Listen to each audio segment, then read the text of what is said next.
عارف ايه اللي أسوأ من التدخين؟ إن الناس بتدفع فلوس من جيبهم عشان يشتروا مرض بإيدهم.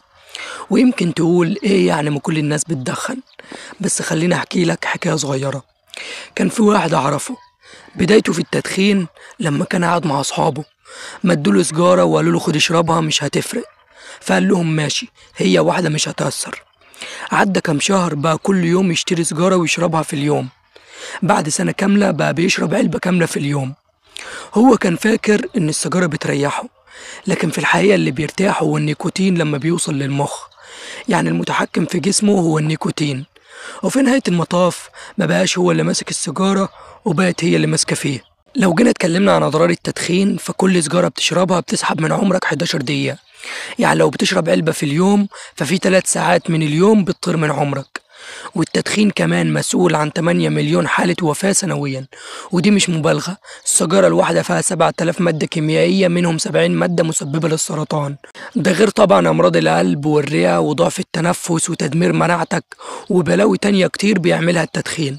بس خليني برضه أقولك الحقيقة، إن معظم الناس مش بيشربوها عشان بيحبوها. معظم الناس بيشربوا السجاير عشان يهربوا من الضغط والتوتر والوحدة.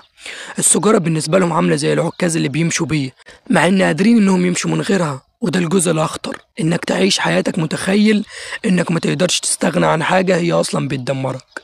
طب لو جينا اتكلمنا عن الحلول اللي تساعدك إنك أنت تبتعد عن التدخين، أول حاجة العزيمة. يكون عندك العزيمة إنك أنت تبتعد عن التدخين. يعني لو في ايدك علبة سجاير تمسكها تكسرها، وتوعد نفسك إنك مش هتجيب سجاير تاني. حتى لو ضعفت رحت جبت، تكسر السيجارة وأنت جاي في الطريق. ودي نقطة قوية تأكد إنك أنت اللي بتذل السيجارة، مش هي اللي زلاك. النقطة التانية، استبدل العادة بعادة تانية، زي إنك أنت تكتب، تلعب رياضة، تشرب شاي أخضر. وكمان ابتعد عن الصحاب اللي بتضغط عليك، وامشي مع ناس عايزين يبطلوا التدخين زيك عشان خاطر تشجعوا بعض إنكم تبتعدوا عن التدخين. وفي النهاية برضه عايز أقولك إنك لازم تقرر، لأنك لو مقررتش كل يوم هتخسر من عمرك وصحتك. وفي النهاية ونهاية الفيديو كمان، السجاير مش بتسكتك ولا بتهديك، السجاير بتدمرك. لكن مستقبلك وصحتك أهم من أي لحظة وأهمية من الراحة.